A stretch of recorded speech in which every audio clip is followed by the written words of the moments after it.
Good morning. Welcome to Million Cups. How are you guys doing this morning? Wow, cool. So we're going to start out, we didn't do our little video intro today, we're going to start out with a random act of art.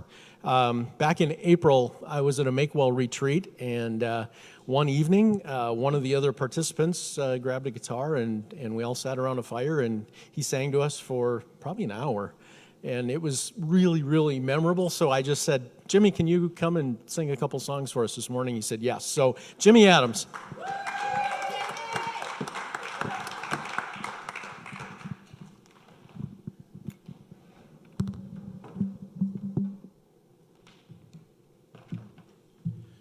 Thank you, Evan. What happened there was, the only reason I had my guitar with me was there was a talent show on schedule for Saturday night that weekend. And it never happened because someone had brought a virtual game along. We put this thing over our head, and whoever was operating it put up the computer program, and then we had something in each hand that we shoot things. It was really neat. But that took the place of the talent show. But later in the night, a group of people were out on a deck around the fire pit. So I said, okay, I just grabbed my guitar and went out there and started playing. And a couple of people told me it was the height of the weekend, so that made me feel good. We're on here. I'm going to go back about 50 years. Mac Davis wrote and recorded this song.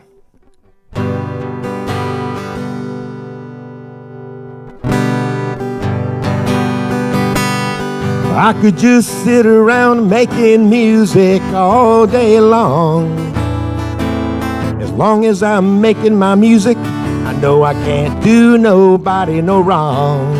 And who knows, maybe someday I'll come up with a song that makes people want to stop the fussing and fighting long enough to sing along. I believe in music, and I believe in love. I believe in music, and I believe in love. Music is love, and love is music, if you know what I mean. People who believe in music are the happiest people I've ever seen. So clap your hands, stomp your feet, and shake your tambourines. Lift your voices to the sky, let the whole world hear you sing. I believe in music. I believe in love. I believe in music, and I believe in love. Music is the universal language, and love is the key to brotherhood, peace, and understanding, and living in harmony. So take your brother by the hand and come along with me and find out what it really means to feel young and rich and free. I believe in music, and I believe in love. I believe in music, and I believe in love. Thank you. Still haven't quite mastered that B minor bar chord yet, but practice, practice, practice.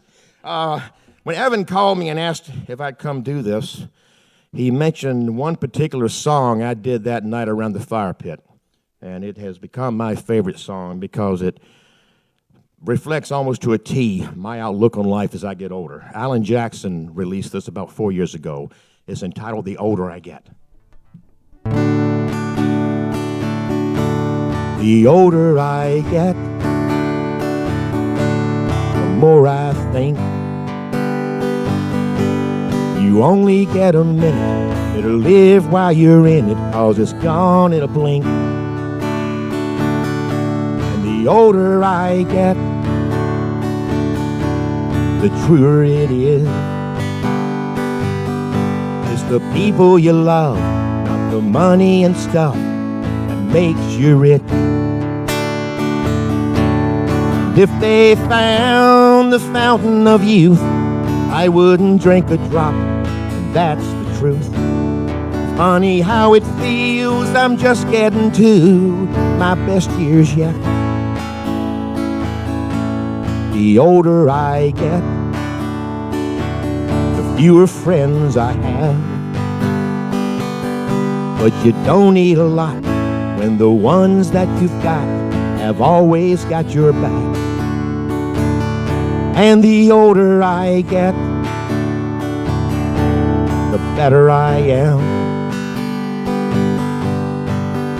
Knowing when to give and when to just not give a damn. And I don't mind all the lines from all the times I've laughed and cried. Souvenirs and little signs of the life I've lived. The older I get, the longer I pray.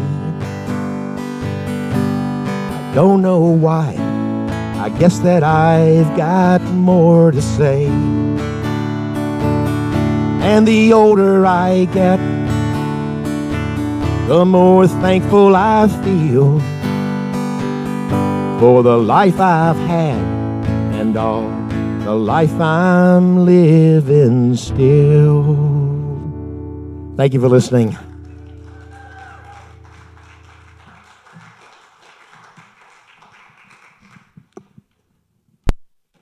Thank you very much, Jimmy. Yay, that was fun. What a great way to start the day. I'm going to set this down. All right, now our regularly scheduled program. Oh. That's a placeholder slide is what that is. Something about a monkey. All right, so if you haven't yet, check in on the 1MC app, please. So we know you're here.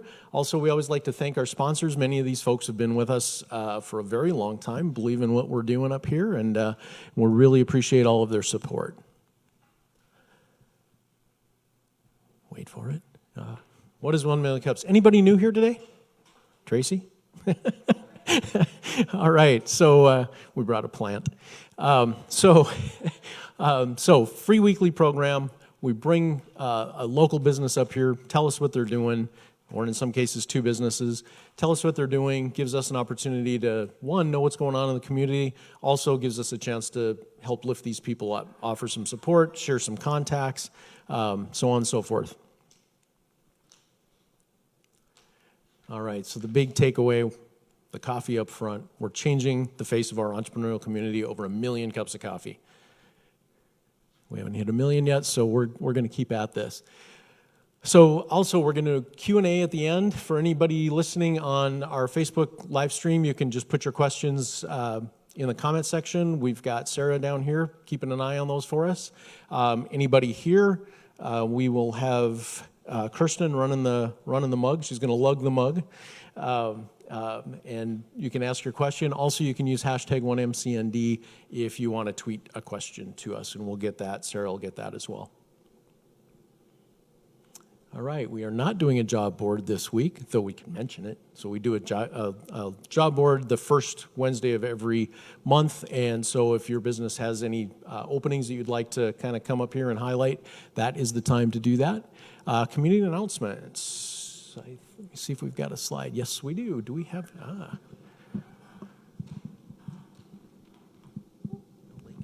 Hey, everybody. This is Kirsten with the North Dakota Women's Business Center. We've got some fun events going on this month and next month.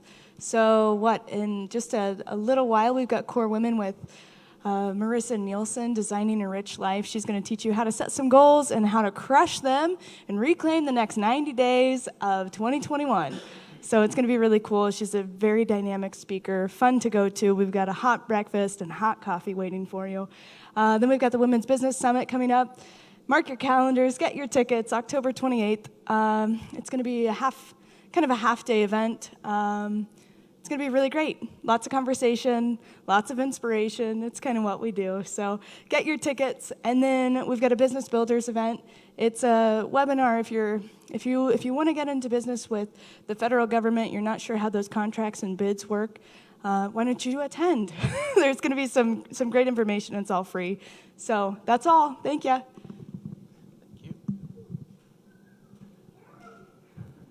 Anybody else with a community announcement this morning? No. Going once? All right. So, pretty excited about our speakers today. We thought it'd be kind of nice to hear from some business consultants in our community. And so we're going to hear from two of those today. And I think there's going to be thinking about your questions, because I think these guys can answer a lot of questions that probably are out there as far as the consulting world. What's that like? So with that, I'm going to bring Kevin Miller up here. Give him a round of applause.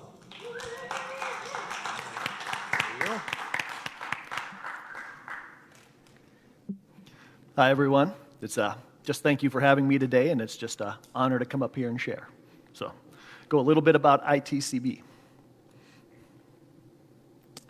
First thing is, our mission is to come alongside leaders and managers to remove the barriers unlocking extraordinary, spectacular success. And we basically focus on three areas, and that's the leadership development, the employee engagement, and then there's the key business processes. So, what makes ITCB unique? The first one, and I'll explain this a little bit later, but we are highly competitive, addicted to winning, you could say. If your company really wants to go and get to the next level, we're a good fit. If you just want to play around and do that, then please work with another consultant. So. The other thing is we like to call ourselves business engineers, because we just come in and a lot of times you can just see what the problems are. And then a lot of times you can come up with very simple and practical solutions. The simpler, the more practical the solution, the better chance is your company will do it, apply it, and it will get you to the next level. Simplicity usually wins.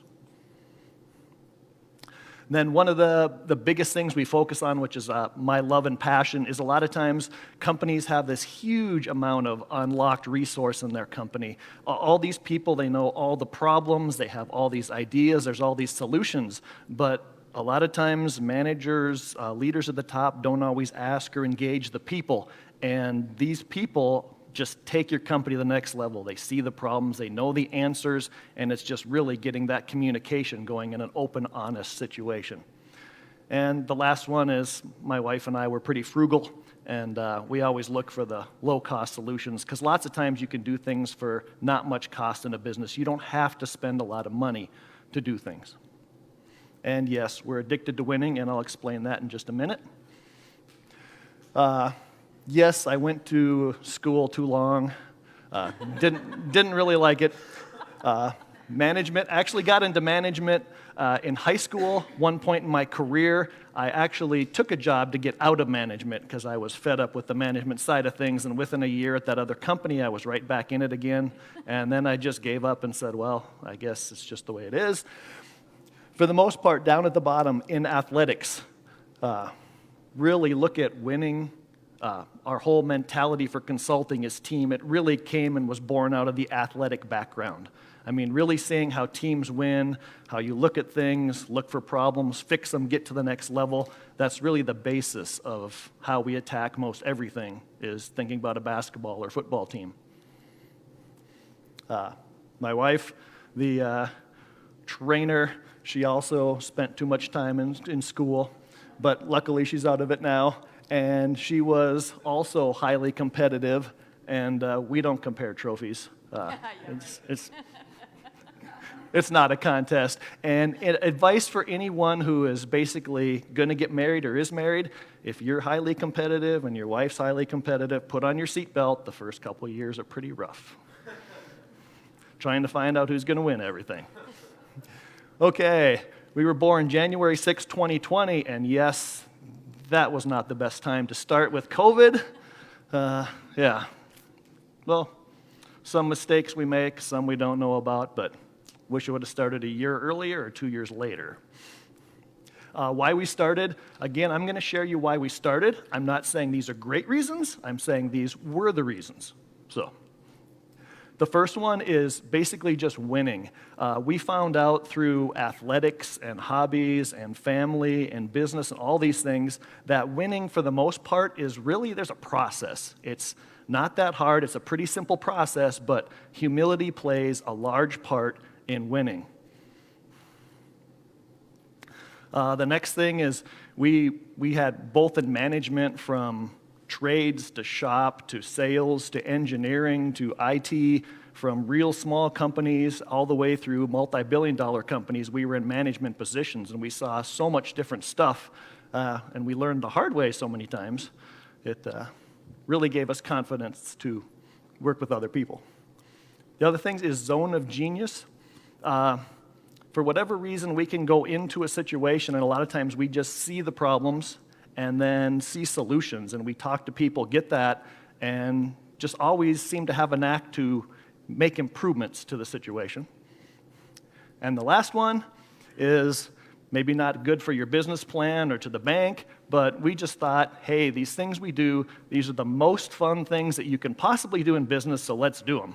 And again, that's the real reason. Not saying it's a good business reason, but it is what it is. What we do, I'm not going to read through, but you can, as you kind of glance around these, you can see these aren't the standard, simple consulting things. Like, we're just not a mechanical engineering firm that we just design and detail things. It's a little varied. It's a little out of the ordinary, and that does cause problems when you're trying to communicate what you do and how you provide value to people. And then on the other side, we also offer training services. A lot of the trainings that we do, we don't just do training to train. You actually find out what a problem or situation is at a company, and you really train to hit that topic, to reinforce it. You have to break those habits. You have to really improve those things and keep going, so then the company can get to the next level and maintain it. And sometimes we have conversations at home as say, maybe we don't have a good business model, because you come in and you find their problems, solve their problems, teach them how to keep solving their problems, and how do you get reoccurring business? But oh well, sometimes you don't think things out too well ahead of time. Okay, where we're going, short term right now is really just things are opening up, getting a bunch of speaking engagements in North Dakota, South Dakota, and Minnesota just to get the word out. Publishing 2 more books. We did publish Finding Ways to Win, Mastering the Success Potential Formula, and now I put everything in one book. I got feedback from people. They said, don't try, do it all, split it up, simplify. So those were the other 2 books, which we'll be putting out in maybe a couple years. And then the ultimate goal is a lot of the trainings we do, we want to put online and sell them globally, because one of the downfalls of consulting is you work a project, you get paid a project, you work an hour, you get paid an hour, and put these trainings online, make them once, sell them many times. So, going to talk about a little bit about success right now. And this one isn't just success in consulting. This can be success in everything you do. Every one of you out here, you have some natural ability that actually gives you the potential to be the top 1% of the 1% in something in life. And the whole goal is to find that, and then through experience and work and practice, you really get yourself to that higher level. And your goal for yourself and everyone who works for you is find that area, find their zone of genius and step into it. And plus, a lot of times you know you're on track to find that zone of genius when you love it. You love it, you're passionate about it, you research it, you're energized, you can work long days because you love that area. The other one, on consulting, this is kind of a big thing, over-deliver. What does everyone say about consultants and trainers? They cost too much, and I didn't get a lot. Your whole goal, if anyone is wanting to get into consulting or training, is you need to over-deliver. If you cost this much, you have to provide them this much value. Really over-deliver, because that's when they'll talk about you and tell others about you because you were a good deal. Be their secret weapon. You work with a lot of people in business. What's going on? They're working their 50, 60, 70 hours a week trying to keep things afloat, fighting fires over and over and over. And your job, if you want to get into the consulting side, is to learn kind of unique skills, kind of be on the fringe, watch and learn other things so you can really be their secret weapon. You have the time, or make the time, to learn things they don't have time to do because they're trying to run their business and they don't have time for some of those things. And the last one is always, always, always be ethical and trustworthy. You lose trust, it's game over. And that's especially important when you're in a small state like North Dakota. You lie to someone, you screw someone over, word gets around, everyone knows everyone. Never, never give up your trust. Okay. For everyone's business too, just some of the things we found is when we really want to get your business, your organization to the next level, it is vital on the order that you do things. So the first thing you really need to focus on is the leader and management team really needs to focus on themselves. A lot of companies go and they start doing processes and that, and they don't worry about it. But fixing the leadership is so important because as you know how to communicate, as you do what you're good at, as you delegate what you're bad at, as you really help everyone in your organization and solve and you care about them, then they're going to trust you, then they're going to work with you. So you always start with the leadership from a very point of humility where we are there to help. And then that allows you to go and work with your team because when they know you care, when they know you trust them, then they are going to be open to telling you the problems, telling you the ideas. It's absolutely amazing when you talk to people what they think about the higher-ups in their company. And that's because a lot of times we start with the processes and work backwards. The next one is processes. I had this one next. A lot of companies see processes are their golden key to success, and they really are. But you want to talk to everyone inside your organization so they can tell you what all the problems and situations are so you can do the right processes and do them in the right amount.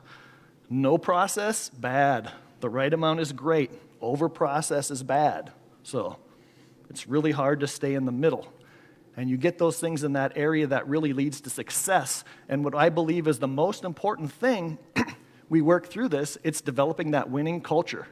The biggest competitive advantage that any business can have is developing that winning culture. It is amazing what people will do in that situation. Okay, now here's just a fun little question. So as a salesperson or consultant, how can you get your customers to tell you exactly what they want to buy? Anyone have any ideas? For what? Ask and listen? Yes. And you ask them, but I ask them about two specific things in general. One, I love to ask them about their goals. What is your goal? You talk to someone, what's your goal in life? They usually have a bonus, it's affected to their raise, or they're a highly competitive person. So they are highly motivated to work with you on something that takes care of their goal. The second thing I like to talk about is what's your problem? Why do you ask them about their problems? Their problems are pain, discomfort, money, time, loss of reputation, people leaving their company. If their goals and problems align up with your services and your product, then that is a great match and you can work with them and they'll give you great details and work with them. If it's not, walk away because save them time, save yourself time. But the simple question about asking about the goals, asking about the problems, and then listening. Thank you for saying that. Listening is so important. Don't come in and make your sales pitch, because then they have to figure out, if all that confusing stuff you do, what helps me? No. You find out what their goals and their problems are, and then you tell them if you can help them.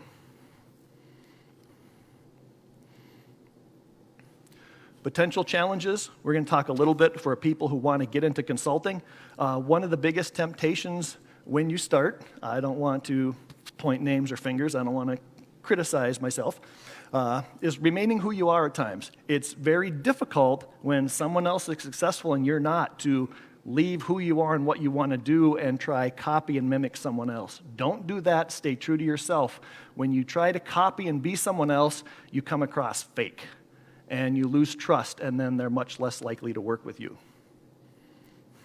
For what I do, this niche one is a little difficult. What we do is a little different than what a lot of people do, so really explaining and having people see the value of it has been a challenge.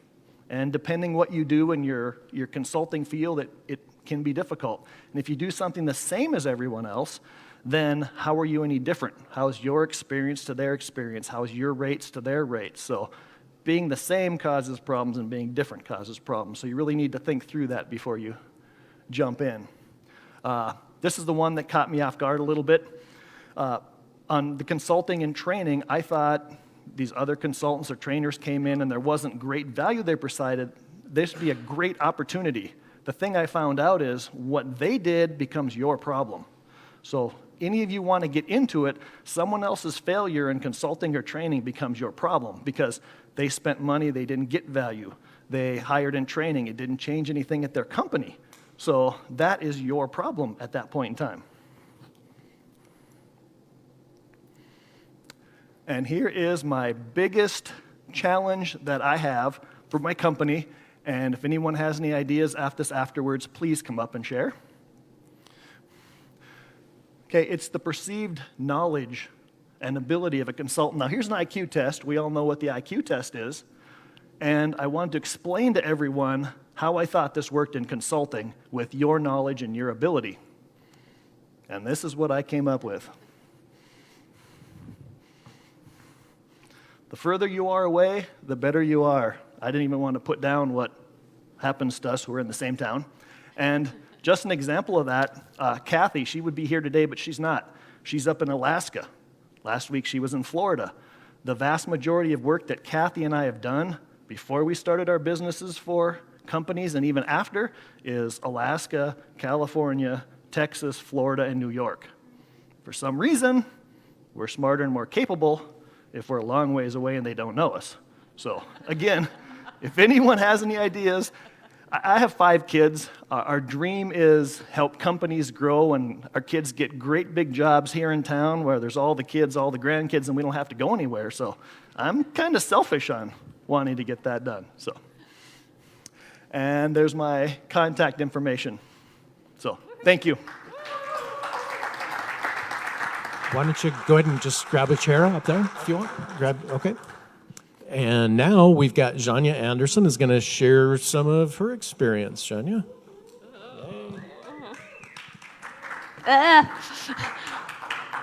I'm so nervous to follow Kevin because I'm not competitive. I'm a dork. Okay. But here we go. I entitled mine, I'm not unemployed, I'm a consultant. And when I first started out consulting, my brother bought me a t-shirt. This is a screen capture of the front of the t-shirt. I couldn't find it, so I had to wear my 1MC, but I think that's how my parents perceived it as well. It's like, yeah, you know, being a consultant is that thing you put on your resume so you don't have gaps in your employment record, right? Isn't that how it goes? This is, so just quickly, this is how I thought my career would go, right? I graduated with a degree in economics, and then, right, so you graduate in your field of study, you get a great job in the field of study, and then you just keep getting better and better jobs in that field of study, and then one day you retire to a private island. That, by the way, that last one, Evan put that one on my career path. But the idea is that consulting is not something you go get a major for, right? Because your parents would never help you pay for your tuition if you said, Mom, Dad, I want to be a consultant. This is how my career actually looked. Now, there are a lot of gory details, and I could take you through all this, but just see the zig and the zag. And I got that first one. I got a job in my field of study, and then this whole other field came up, this whole total quality management, and I just went, why did I study that in school? This is so much cooler, and then I did this and that and the other thing. And anyway, the idea is the path was very very jagged, but it did, if you notice, it still moved forward. And basically, along the journey, I just kept collecting all these experiences and these skills and these new things that I could do, so that now it kind of looks like this. And I think you did something very similar, Kevin, in how you see it, right? So I'm this thing in the middle, and I've got all these things I can do. I'm a data geek. I'm an office manager. You know, you can see. I've added all these bubbles. And sometimes I get paid for doing some of the bubbles, and sometimes I just do the bubbles for our own business. But they're all, I just keep adding bubbles, because people will say, well, can you do this? And I'm like, well, not right now, but give me a minute, you know, and then you keep adding bubbles, and I think I'll just keep adding bubbles until my head explodes. But anyway, but what the fun thing for me is, as I've been adding the bubbles, some of my journey has been, well, it's never been a solo journey, but I've always had a consulting business, and then I've had the businesses that I share with Evan. You know Evan, we're wearing matching clothes today so that you knew we were a team. But just I think maybe a blessing of COVID is that we have kind of merged our efforts, and I folded my consulting company now under Gizmonics, which is really, really fun for me. But anyway, what I thought I would do is just take that green bubble, the data geek, and expand that one just very quickly. So, because I don't think a lot of people know what the heck that side of my life is like. So, data geek, what does that really mean? Well, what it is I'm what they call a Lean Six Sigma Master Black Belt, which sounds really, really fancy. It has no martial arts abilities whatsoever. So even though it's called a black belt, what I tell people is all that means is I'm licensed to kill you with boredom of statistics, basically. Okay? I can bore you to death with statistics. And in fact, I'm about to do that, so hang on. No. What I thought I'd do is actually tell you a couple of stories to give you an example of what a data geek does. One of the things we do is get to root cause. And so my example here is a couple years ago, I was working for a very large insurance company, and they were getting contracting packets in to onboard new salespeople. And when they got the contracting packets in, a whole 30% of them came in what they called not in good order, which means there was something wrong. There was something either missing or wrong with the packet. And the problem here is that it took about, on average, 7 additional days to process that packet if there was something wrong with it. And a lot of times these potential salespeople had already made a sale and they needed to get contracted, and so a 7-day delay was a big deal. Well, so that's where they were at. They knew they had this problem, but they didn't know why it was happening. So they showed it to me, and I said, well, do you keep track of what was wrong with the packet? And they're like, oh, yes. When we find one and there's something wrong with it, we have a pull-down list, and we say what was wrong with it. And I said, well, is there any pattern to what has been going on? And they said, I don't know. It's just stored in this beautiful database. I'm a data geek. I wanted to see the numbers. So I said, okay, let's go look. And what we found is that 46% of the things that were wrong with the data packets were missing signatures. I was like, oh, okay, there's a bit of a pattern. Now you see missing pages, and that was the next thing, and we dug into that in a moment. But I'll tell you the story with the missing signatures. By the way, I kind of consider what I do is like forensics. You know, like I love crime shows. And so now we're getting into, like, I'm looking at the blood splatter, right? This is like the blood splatter right here, right? And now we wanted to get down to, like, DNA testing level, right, kind of stuff. So I said, okay, missing signatures. Wow, my goodness, why do 46% of the packets have missing signatures? So I said, how many signatures are there? They said, well, there's 4 required signatures in this 20-odd page packet. I said, well, let's dig deeper. Is it all 4 signatures that are usually missing? And they're like, no, it's 2 of the 4 that are usually missing. I said, well, let's go get the packet and let's look at this thing, right? Let's dig in. Well, when we pulled out the packet and we laid out the 4 pages that had the signatures required on them, what we found is that sometime in the past, someone had taken and built right into the form a big yellow arrow that said, sign here, right next to the line where you sign. You know, like those Post-it flags for signatures? But they hadn't done it for all 4. They'd done it for 2 of the 4. So now if you're filling out a packet and the first signature has a big flag, and then you get to the next one and it has a big flag, what are you looking for? You're looking for flags, right? Yeah, so the signatures that were always missing were the two that didn't have flags on them. And I think to your point, Kevin, the solution in that case was absolutely free. The forms were Word docs. They did copy and paste, and they put 2 more big yellow flags, and missing signatures went away. I know, right? And I look like a flippin' genius, and all I did was like build 2 pie charts and go look at some forms, right? So yeah, so that's, not all my data is that easy, but that one was really fun. So another thing that I get to do as a data geek is shatter urban myths. This one is a little bit more geeky. I'm amping the geek on you. I warmed you up, and now this is a little geeky. This is just a quick story. A long time ago, they used to make physical books that had phone numbers in them. Does anyone remember these things? Yeah, I know. Yes, we used to stack them and sit on them when our parents gave us haircuts. Yes, right? The Yellow Pages. I used to actually work for the Yellow Pages. And an urban myth that they had at the Yellow Pages, they had teams of graphic artists who built those beautiful ads that you see in the Yellow Pages. And they had a belief that they had one process to build an ad. Okay, one process. And they sent me a data set. They kept track of each ad, how long it took to make. But that was just stored in a database somewhere. And then they had calculated how long they thought it should take, and then they rewarded or punished their graphic artists based on their performance against that. Well, they asked me, I have this tool called a histogram that is a great way of building a graph that shows center and spread of the data in a process. So basically, to read this, across the bottom are buckets of time on how long it would take to make an ad, and on the y-axis is the number of ads that fell in that bucket. So just very quickly, for example, that first bucket is 1 to 6.8 minutes. There were, it looks like about 17 ads in the data set took that long, and then so on. So when you see a peak there, that means a whole bunch of ads took that amount of time. Kind of following with me a little bit, maybe? Okay. Now, because you guys remember when you were graded on the curve in school? Yeah, that curve was a bell-shaped histogram where, right, a few F's, more D's, bunch of C's, B's, A's, that curve, that's a naturally kind of occurring curve. So when you build one of these out of a process, and if you only have one process, what you expect to see is a nice bell-shaped curve. But what does this look like? No, and in fact, almost looks like what? 2 bell-shaped curves sitting on the same graph? You guys see?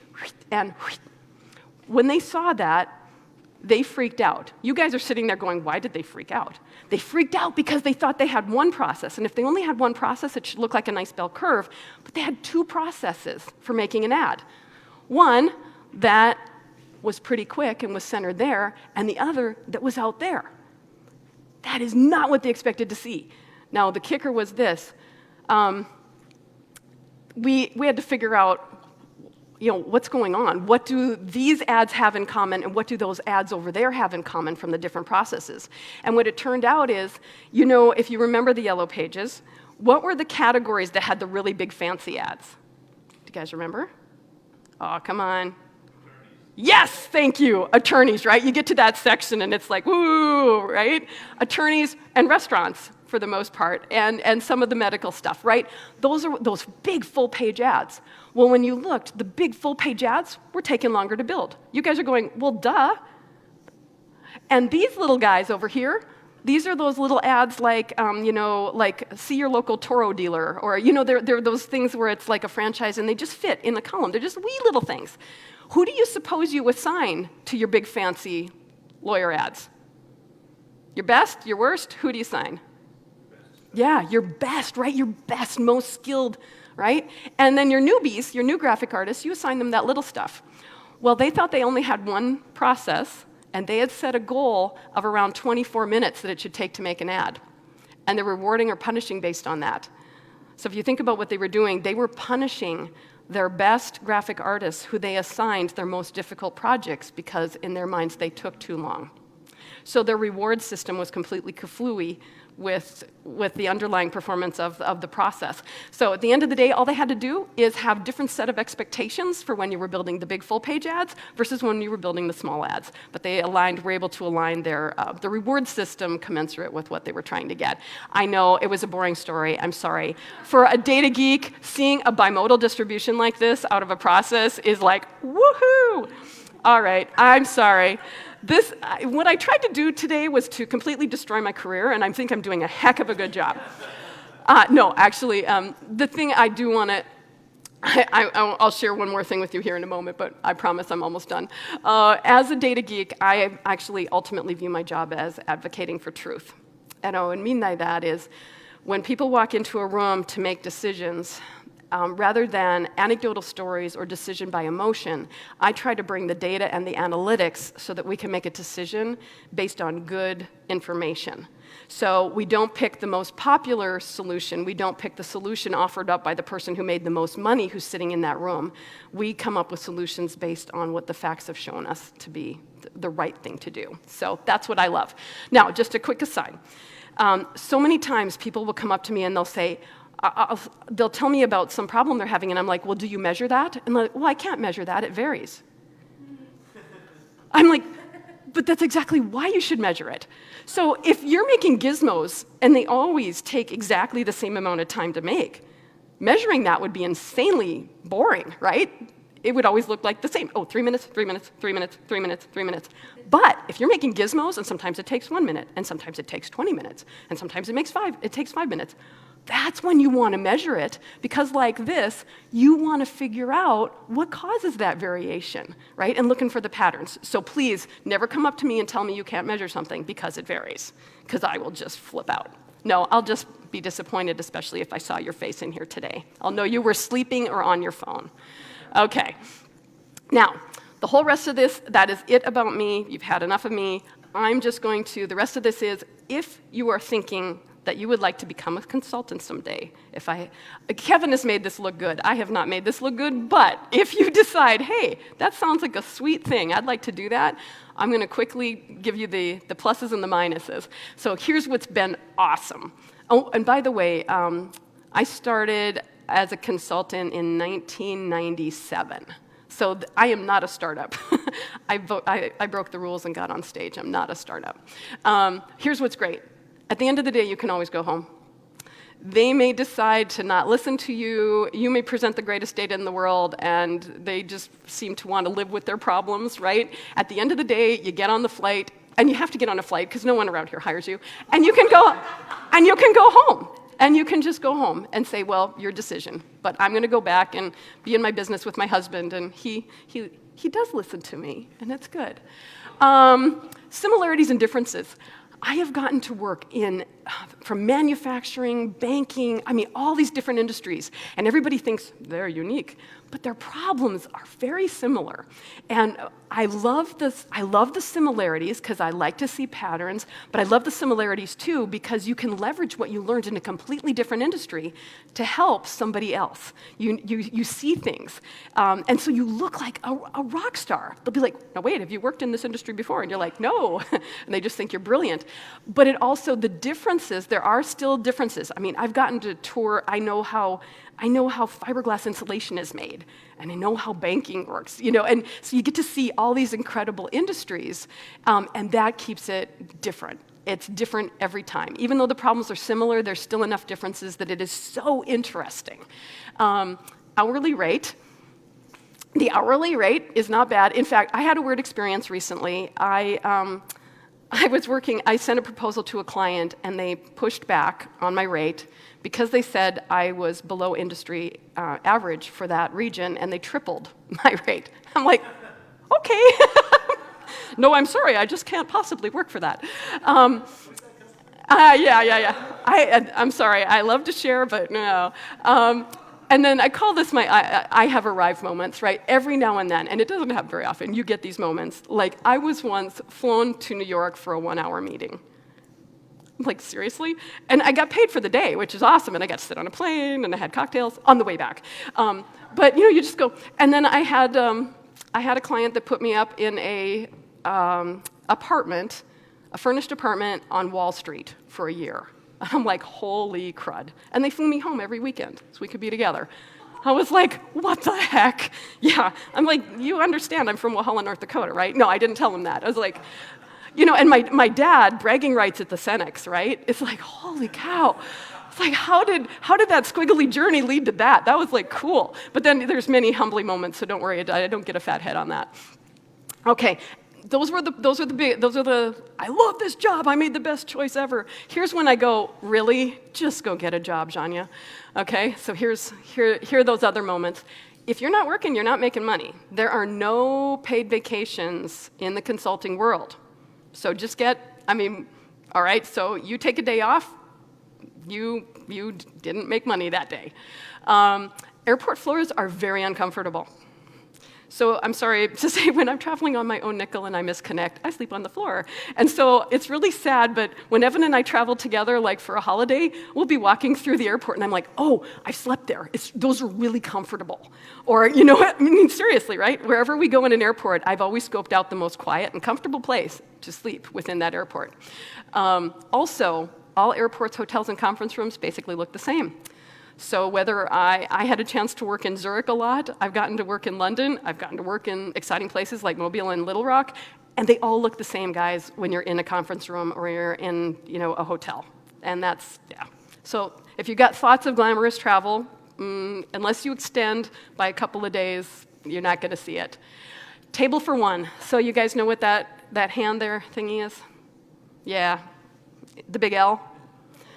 You walk into a restaurant and they go, oh, how many in your party? Yeah, me.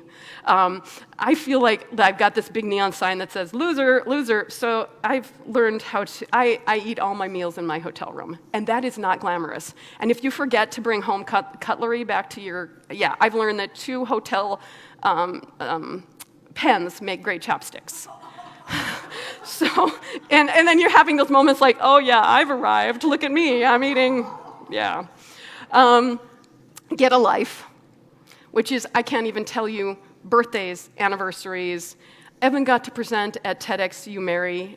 I wasn't there. I was off somewhere. I have missed so many moments in my life. And that is probably the hardest part. Like you said, you got 5 kids. I had 0 kids. I have my best friend, and I feel like I've missed absolutely so much, and I can't get those back.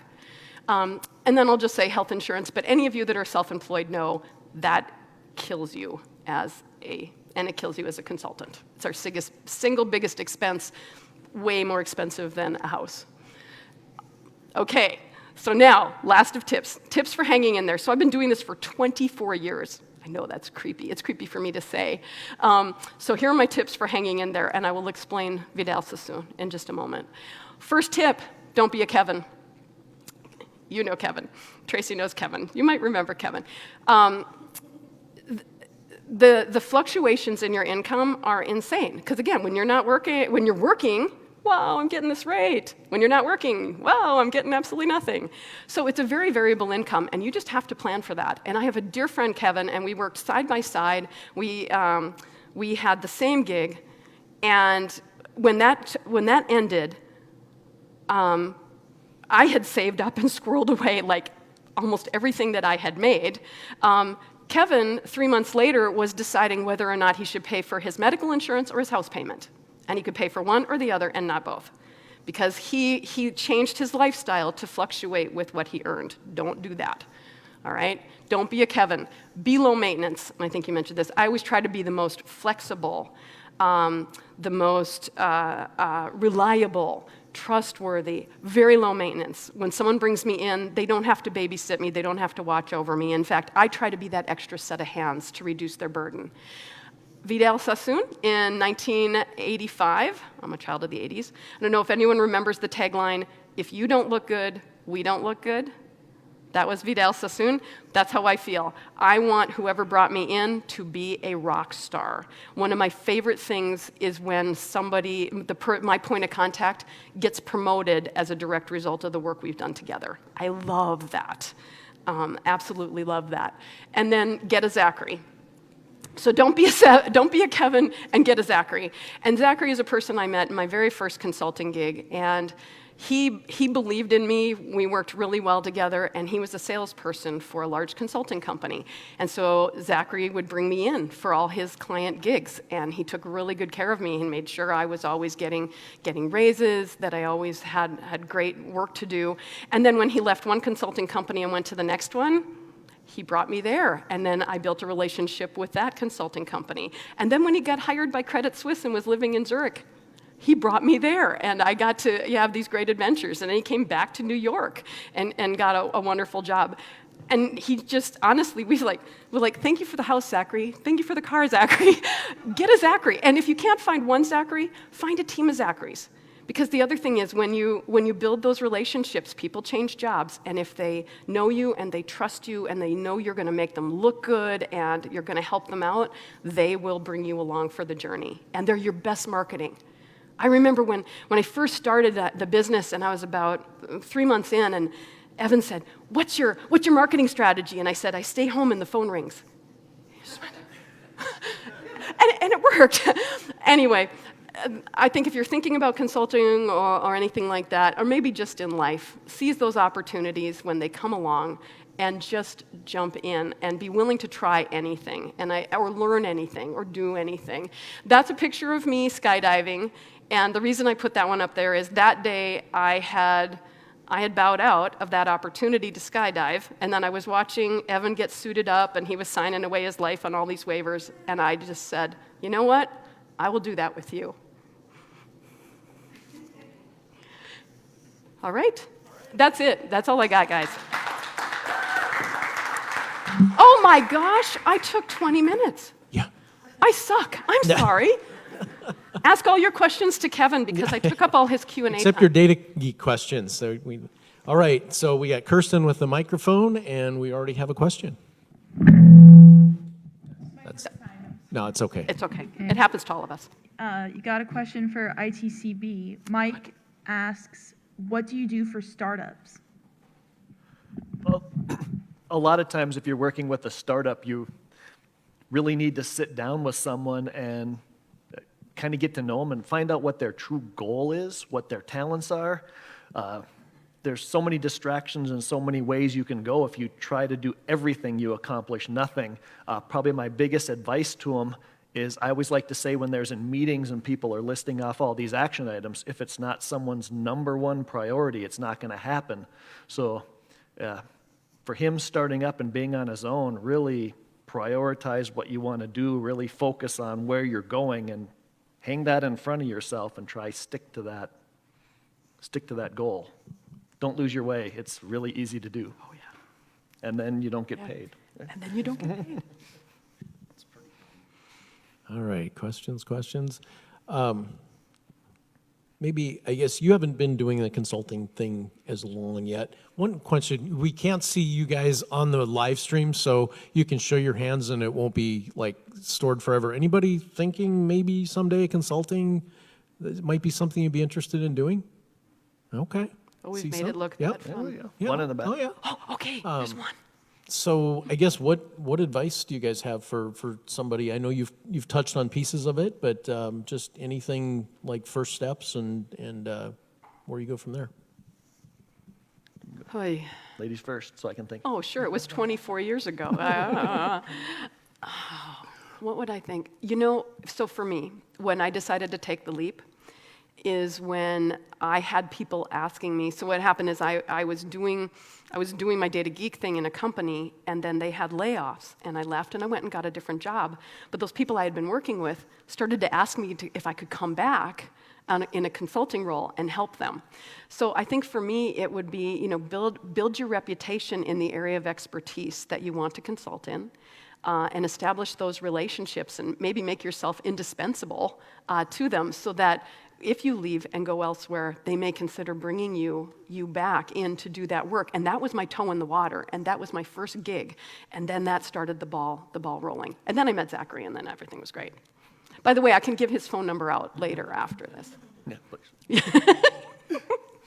I guess the one thing that I would say for someone that wants to start is really thinking about who you are, what your niche is, and what you do, because you will hopefully be operating in your talented area, And that's really hard to explain. You can walk in the things like artists who can just draw, right? They just go in and can just draw these amazing portraits, and you ask them how they do that. And it's very hard for them to tell you how they do that. So the area you're talented and gifted in, which is what you should jump into, really get around some other people and try to figure out, how do I explain this? How do I sell this? Who am I? What's the value? What are the common problems? Because I really struggle with explaining what I did. Well, what do you do? Well, I just can come in and see it and talk to people, and I just figure out your problems. Well, who's going to give you a contract for that? So, Kind of along those same lines, would be what financial position, I think that's something, John, you can speak to, and I would guess Kevin's going to chime in on that too, before taking that leap. Yeah, well, for us, we dual income, no kids. And so before I ever took the leap, one, I had my safety net right here.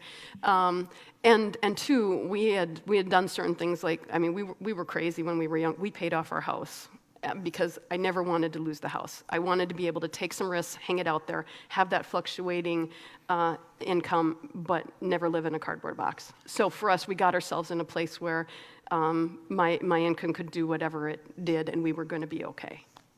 yeah, along those same lines, we were excessively frugal. And I think at about the age of 40, we were debt-free, paid off our house, paid off our cars. And then we expanded our house and bought other cars. But our debt was Kevin. I remember I said, don't be a Kevin. Our debt level was really low. And I would say if you're going to go into this, pay off as much as you can, be conservative, and put away way more than you think, because people don't just knock on your door to get your services. You have to go to them. Joel. Morning, Kevin and Ganya. Nice to hear you speaking this morning. One thing that struck me, and Kevin, you said it specifically, was how the secret to winning that you found is humility. And I think that's one thing that I've never tied to consultants before, but I think it is important. And so I wanted to hear a little bit more about that, because it was kind of just mentioned in passing, and you could even share how you learned that in athletics or how it's granted you success. And Ganya, I know you're humble too, so you can share as well. Well, when I was younger, I had the goal of most young boys. I wanted to be the fastest in my school. Oh my God. And Little Rugby, North Dakota. And that was my goal. And then my sister, Christy, my older sister, she went off to the Hershey's track, and I saw her, went to the track meet, and I was too young to run. And all the boys my age, they ran, and they had ran the 50-yard dash. I'm telling my age here. But they ran the 50-yard dash, and the winner got to stand on the stand with that blue ribbon, and he was the fastest boy in North Dakota. And I said, I'm going to do that. That's my goal. And when I got older, I kept trying to do that over and over and over, and I realized that I was not fast. So earlier in my life, I had to say, I made this decision, it's my goal, kind of like my pride as being the fastest boy, and then I realized I couldn't run fast, but I could run really far. So then I had to make that decision. It was real humbling, because on a track, there's no excuses. They beat you by a long ways, you're slow.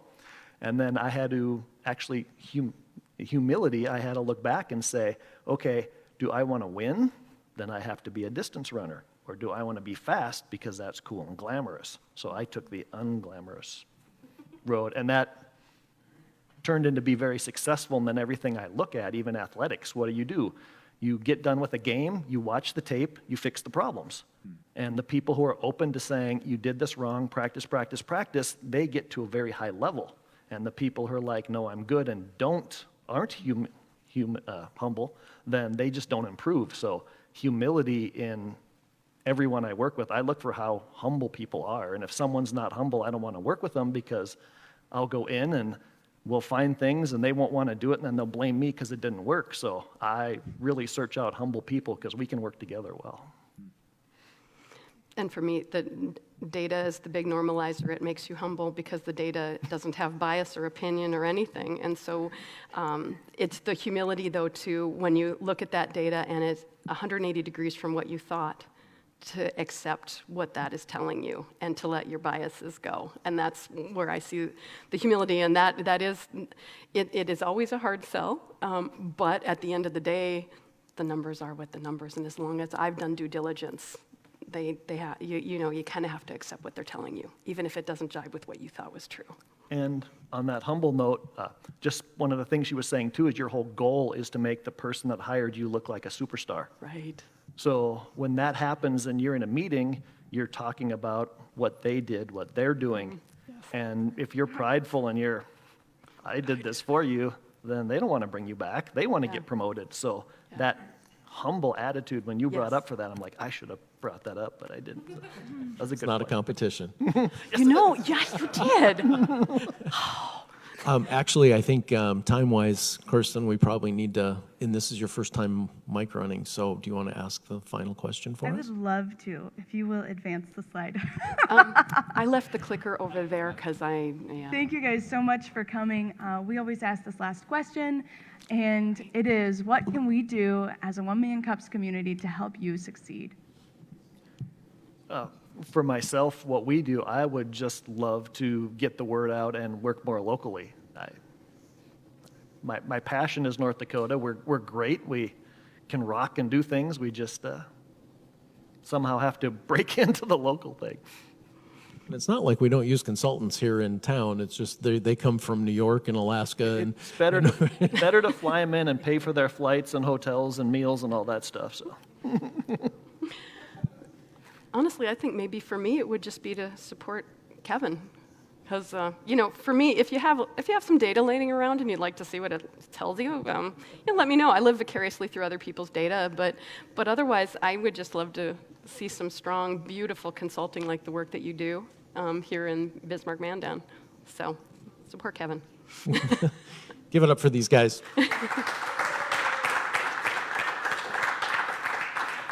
Uh-oh.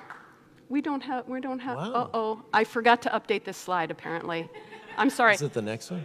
No, it's, No. we We have, actually do have. we have everything scheduled. I'm just embarrassed. That's okay. Does anybody remember? UAS next week, Which is going to be yes. fantastic, and Marlo Anderson is going to be the He's MC. gonna MC, yep. And yeah. So, yes, come next week. UAS is going to be here. It's going to be awesome. If you or anybody you know would like to take this stage and talk about what you're doing, simply go to 1millioncups.com/bizman, and it's a super easy process. That application comes to a small group of us that will work with you and kind of help put your presentation together. So it's a very straightforward process. So I think with that, have a terrific week. Thank you for being here. Thank you.